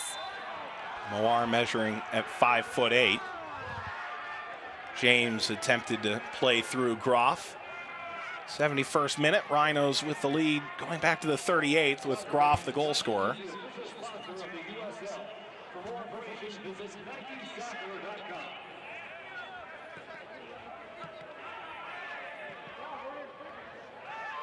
I think the plan for Bethlehem coming in was to have Moar get behind those wingbacks, and those wingbacks have done a pretty good job of filling the space that they do at times leave Dover and Lee. Made that a bit more difficult. Turgu. There's Lee, that left-hand wingback. Turgu dispossessed, and Lee racing back the other way. And Moar was fouled. I think Moar thought that was worthy of a yellow card. Well, that's a picture that's worth 1,000 words. My face doesn't look exactly like Moar's did in that moment, but I'm on the same page. I think that should be a yellow card for sure. He was being hounded all the way by.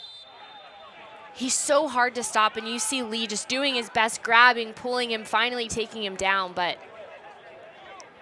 that's one where if Moar is past Lee, if he's not being grabbed like that, he's attacking that space, he's getting forward, he's looking to connect with Kone. He'll have Burke in the attack. So that one didn't come off, but I think we know Bethlehem's trying to find Kone, and if he can find space, especially with the substitution that was made, bringing in Kone, I think that can be really dangerous. Najum, Chambers, that got high. Chambers throwing his foot out at it. Lee spun around and dealt upfield. It's Turgu off into space. And now Forbes.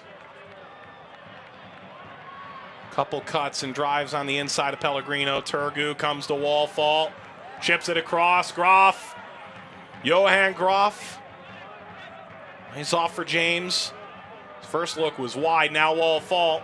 We have a go instead. Lee crossing, and there's McGuire with Groff entering the 6-yard box. I would like to see Bethlehem step out a little bit more and put pressure on Rochester, especially when they're at the top of the box. That being said, though, I see why they dropped off, because they wanted to make it difficult, knowing that Rochester was probably going to try to build and connect there and then send the ball in. So I see what they're doing, but I would rather see pressure on the ball and not allow Rochester to play wherever they want. James shifting right. Dover returns. That a bit more direct without anybody in the area.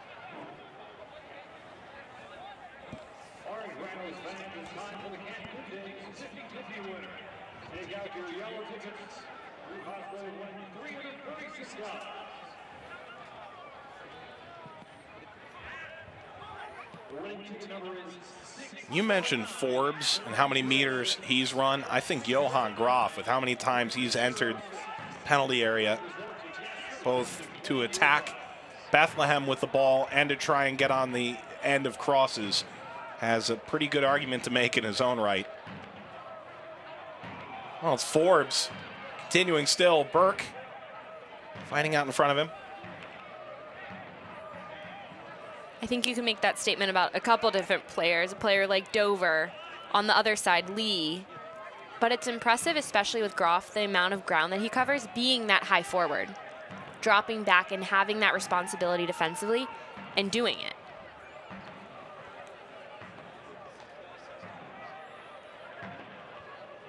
Dover. Turgu.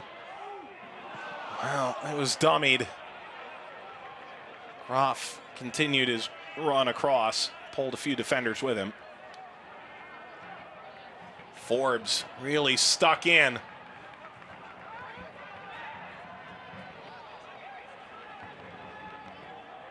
James spun it outside.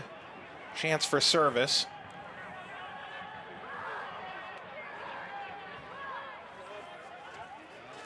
Sergio Campbell waiting to come on. Very defensive-minded move, could be on the way. Service across for Turgu. McGuire pulling that back from behind him. Hey fans, stay up to date on the latest USL news and information from around the league. Tune into USL Coast to Coast. It's Mondays at 9 p.m. Eastern during the playoffs on SiriusXM FC Channel 85. Don't forget, SiriusXM FC airs the USL Game of the Week. Select games all week long. Check USLsoccer.com for dates and times. Mike, I heard you had a great show 2 weeks ago. Yeah, there was a fantastic up-and-coming analyst who really brought her intelligence and high soccer IQ to the show. Really raised the level of conversation, I think. I can't tell if you're making me blush or being sarcastic. I'm not sure how to take that. It's entirely up to you. Up to the imagination. It's enough for Raymond Lee. Sergio Campbell will come on. We did talk about this Rochester team, though,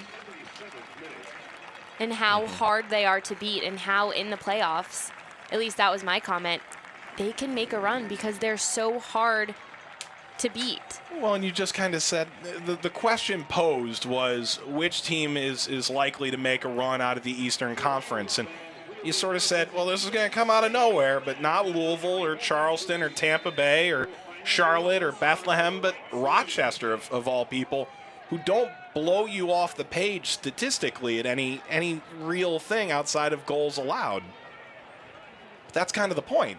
Exactly. It's one of those teams that didn't sneak into the playoffs, but may sneak into late in the playoffs just because of, I think, the collective fact goes so far, especially in terms of playoffs, when and if you lose, you're done, one and done.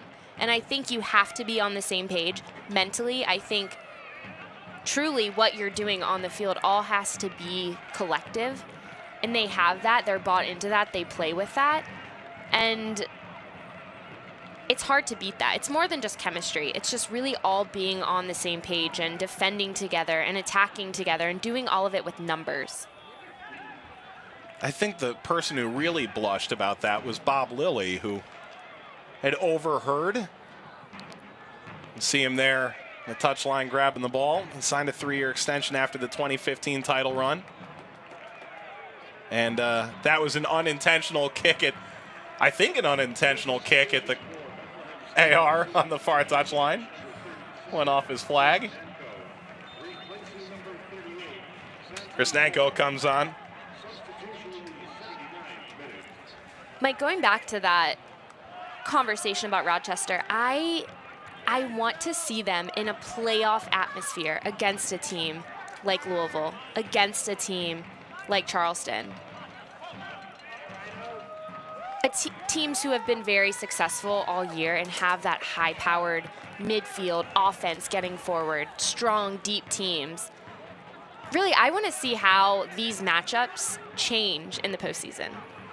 They just obviously they have a different feel to them, and I'm interested in seeing that, and especially against a team that's really hard to beat, and they're all bought in on the same page. I think that goes really far when you have to be successful that late in the season. And Bob Lilly did call this, in his mind, essentially a playoff game.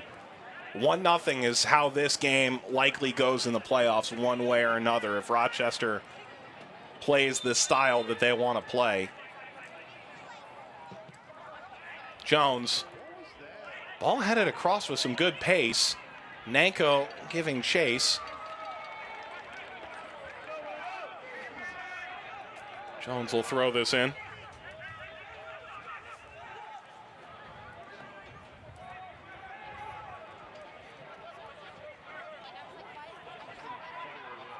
We're glad you're watching this and not the U.S. men's national team right now. Throw into the box. It's knotted out. With Morgan Conklin, Mike Watts. Rochester a 1-0 advantage for Bethlehem. With a USL Cup playoff spot on the line for the Steel and a potential home game on the line for the Rhinos. Bethlehem, Rochester will both play again on the weekend in pursuit of those objectives.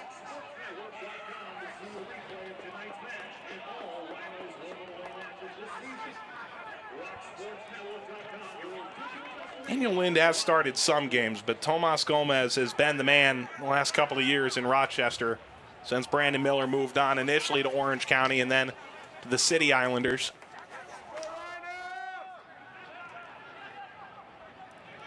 There is an element of plug and play with goalkeepers in Rochester historically. Kone tried to go up the left-hand side, and a chance now for the Rhinos to counter into space. One thing that Bob Lilly told us on our call, he said his team is not reactive. They anticipate, they make the first move, and I think that's something that we're seeing right now in terms of winning 50-50 balls and just being a step ahead. And you see a Bethlehem player check, but there's at least one, maybe two, maybe three Rochester players around. They anticipate and then they move to that. And I think that's a difference maker, especially in stopping Bethlehem's chances that they've had.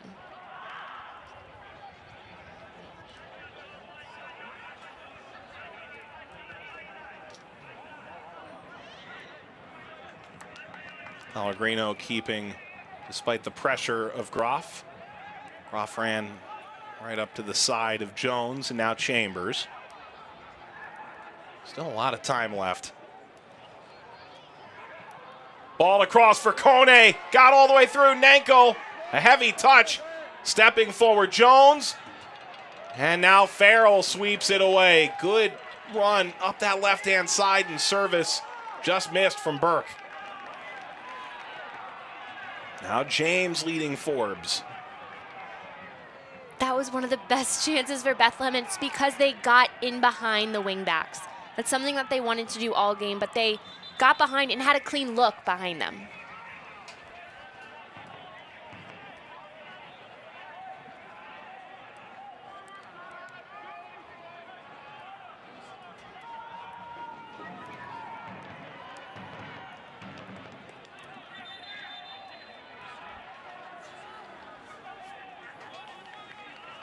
Tossed in by Raymond.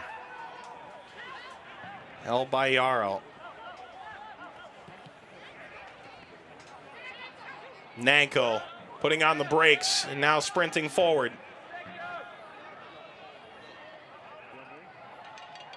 He's been called a bullet off the bench for Bethlehem this year. In this case, commits a foul near the end line. Out of Syracuse and Brampton, Ontario native. Nike is an official sponsor of the United Soccer League. More information found at nikesoccer.com.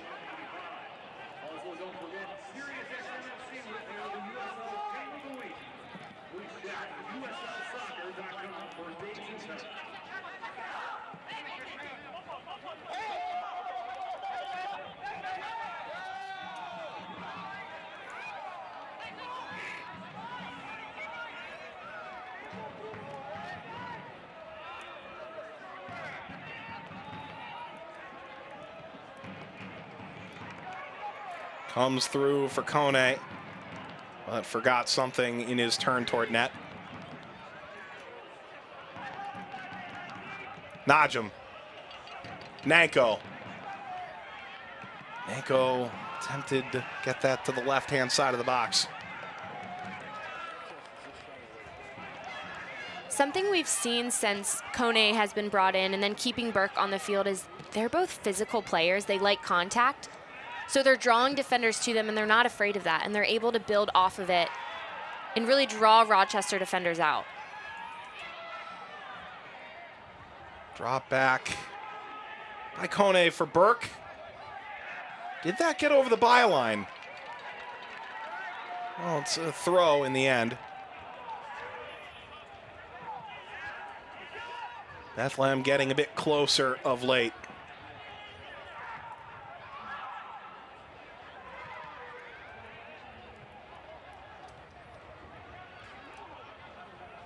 Chambers still going after it.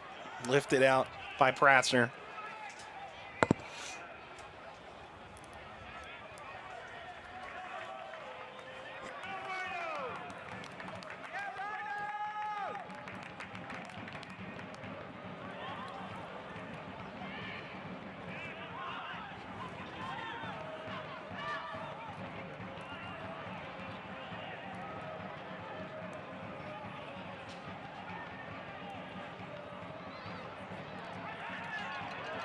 Burke was on his way in. James.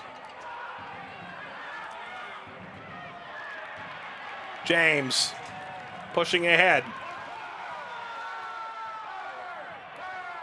And fouled.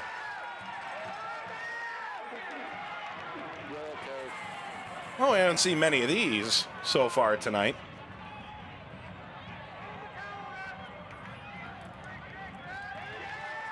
Sekou Kone, a really nice job covering that ground, getting back. A little tug, but the issue with that from Bethlehem, he has to track so far because when they lost the ball, they were in their attacking half, but the second line of pressure wasn't there. Everyone was forward. There was too much of a gap between the defense and the attackers. And at that point, with Rochester dribbling at them, the Bethlehem defense is going to continue to drop, so nobody was there to put pressure, and it forced Kone to work hard and make that tackle coming back. Wall fall is done. Notably the cousin of Jermaine Jones. Came over from Germany's 4th division and is the primary penalty taker, but also key in the midfield with Canardo Forbes. A little bit quieter than Forbes tonight. Perhaps that's the way it was meant to be. One goes forward, the other has to play the opposite. And a yin-yang relationship. Brandon Beresford has come on. Third and final sub for the Rhinos.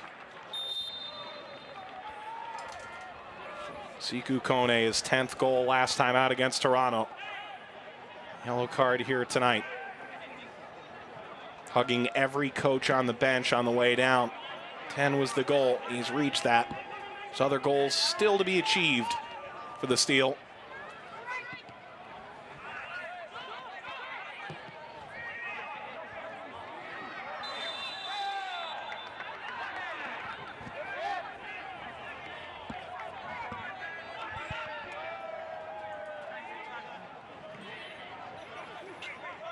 Rex really pleased with the efforts tonight from the Rhinos, but I'm not sure he could really give 90 full minutes, Rex, these days. Hey, earlier in the first half, Rex didn't agree with one of the calls from our ref, and he made it known. Ball across. Oh, Forbes nearly threaded it again. He's wearing the right jersey tonight. Rex could head on out there and try and be the 12th man. I'd pay to watch that. What position do you think Rex is? Goalkeeper. I hope so. Can cover up most of the goal. It's a good run here from Turgu. Sets up Groff. Groff cutting back. That was a great sweep from Trusty. Austin Trusty stopping 2 build-ups back-to-back, getting forward, was able to clear that last one with the header, and then this chance, getting forward. He does a great job of coming over. Groff takes a nice touch, tries to go for the cut, but Trusty just keeps his body low, reads it very well, and is able to pick it off.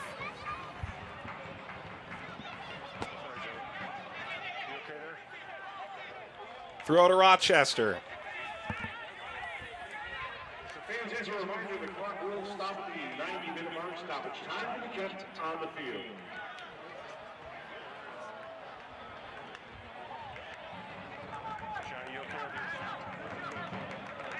This Rochester roster. A lot of time to gel. A lot of new faces. Only 2 remain from 2 years ago. Bob Lilly again has his team in position to host Capelli Sport Stadium with another result on the weekend. A young Bethlehem team, but Bob Lilly making note that a lot of these faces that Bethlehem does have starting tonight are very familiar over these last couple of years. Both teams still in good position to have all their goals in front of them.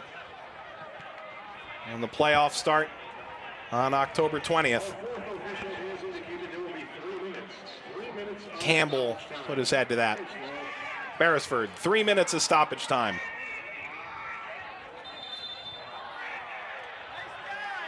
Beresford, the foul, and player down injured.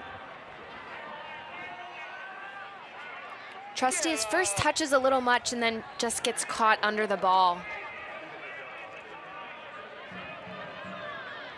He really appears to be struggling to walk this off.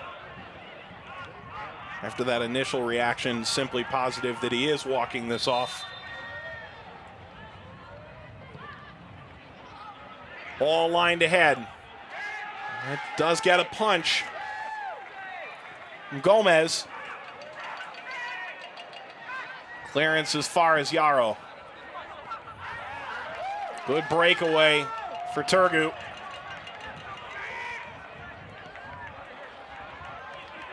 Turgu has a couple of options. Beresford at the top of your screen. Instead, downshifting for James.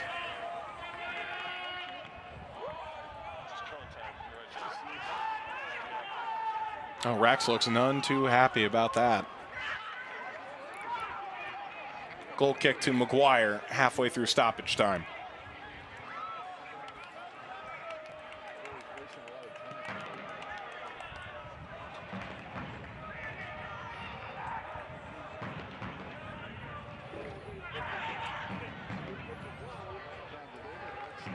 Kone was stepping in.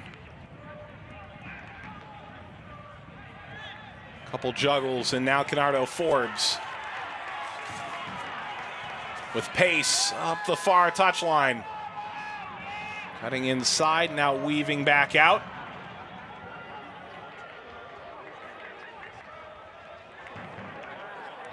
Beresford went through the legs of Trusty. Tapped out, corner on the way. Rochester trying to salt this clock down. About 45 seconds plus to play.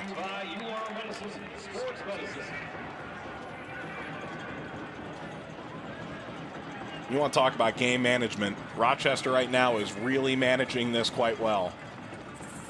And after the first matchup between these two teams, Bob Lilly felt they didn't do that as well as they needed to. Up 2-0, ended up winning 3-2, but he felt that they let Bethlehem back into the game, but that's something he thought over the course of this season they've gotten better at. Ball lined off of Najim. Is this another one of those 1-0 wins? Is this another one? Potentially 10 home shutouts this year for the Rhinos with a game to go. Lobbed into the corner again. Trusty and Groff all the way to the flag. Full time. Bethlehem's race to the playoffs will have to wait one more game. Come to conclusion. For Rochester, it's a 10th home shutout, and their dreams of a home playoff game at Capelli Sport Stadium are as alive as ever. Rochester knew what they had to do tonight. They got it done. It was a difference between anticipating the way Rochester played and being a bit reactive. Bethlehem was tonight, not able to commit the numbers like Rochester was, and that was the difference. There's your goal scorer. Johan Groff scores his 9th of the year. It's his 2nd game winner against the Steel. We'll wrap it up when we come back. So there you are, shuffling through a stack of resumes, and you come to mine. This is it. First impression. My way in. But can my resume show you how I truly stand out? Like that I was studying, going to night school while working 2 jobs just to help my parents pay for groceries. Or being the first one to always step up. No, that's something you just can't put on paper. Look beyond the resume and discover new ways to develop great talent that is dedicated, hardworking, and determined like me.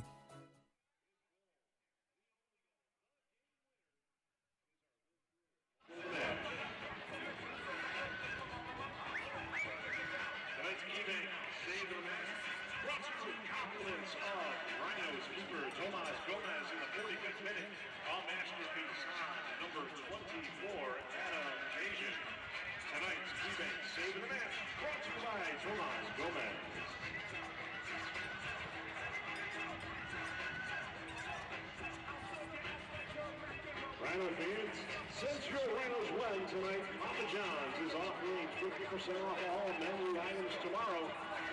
The entire business day. Check them out. Visit PapaJohns.com and use the promo code Rhinos50. The discount is valid for tomorrow only.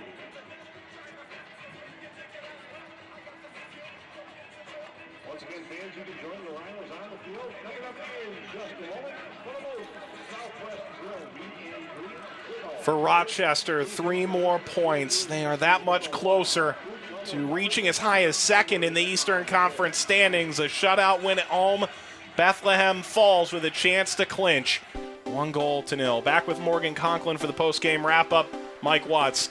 Full-time highlights have a lot of these 3 players combining. Groff playing with Dover and Forbes. And we saw a lot of them throughout the whole game, but especially the first half. Forbes was able to find a lot of space going forward, connected with Dover, did a good job though floating. He'd find the ball wherever it was, and Dover was there to support. Sent a really nice ball in across. Not too difficult of a save though for McGuire. Dover combining again with Forbes. Stop us if you've heard it before. This off of Pellegrino and out. And this in the 38th minute. Forbes playing a ball. He leans to the left to help the ball get that extra spin, and Groff knocks it home. And Groff is by Jones. He puts his arm up. He wants it. Forbes does a great job of seeing it. He picks it out and plays the perfect ball. Slips it all the way through. Groff just steps in front of his defender and is able to finish. 38th minute. That's what it looks like from his angle. 5th assist of the year. 9th goal for Groff. So we move to the second half, and Forbes arriving in the area. McGuire pulling that down. Dover once again getting on the end, connecting. Rochester always had numbers. They always made it difficult for McGuire. Played through for Groff. Sent this across. Fall the target. And cleared. And that's one thing that's so hard to stop, is when a team always has numbers, especially around the box, because you have to keep an eye on the ball and choose who you're going to pick up. We see Epps slipping it through. This would end up being offside in a big collision. Burke would be okay. And Burke's the player who's going to go in hard. That was one of their few good chances in the second half. Ball bouncing to McGuire without trouble. We see Ryan James finding Fall, sending it wide. One great chance for Bethlehem goes uncalled in the end, and it finishes 1-0 in favor of Rochester. So not a lot of shots on target, 1 per side. Rochester bangs theirs home, and this was not the offensive game that finishes 6-5. this is a game that was always meant to be a chess match, and the stats really bear that out. And I think for Bethlehem, something to take away from this game is the possession evened out in the second half. So they were more dangerous. They were able to connect a little bit more and do more of what they wanted. A lot of that had to do when they made the substitution and brought in Sekou Kone. He injected a little bit of energy, brought something different for the Rochester defense to have to deal with. But like you said, both teams had a game plan coming in, and it just came down to the fact that Rochester was able to do what they wanted to do and was able to check off all their goals. A look at the Eastern Conference standings in this, our final ESPN3 USL game of the week. Only one team is done in the top 10, Harrisburg City Islanders, but OCB is still alive. Bethlehem doesn't really help their case right now, but it's only going to take one win on Sunday or a little bit of help before that to get them in. And it's going to come down to Sunday. That's not what Bethlehem wanted. They wanted to get the job done tonight. Didn't work out for them in that aspect, but they get to respond, a quick bounce back, and go into Sunday ready to get a result.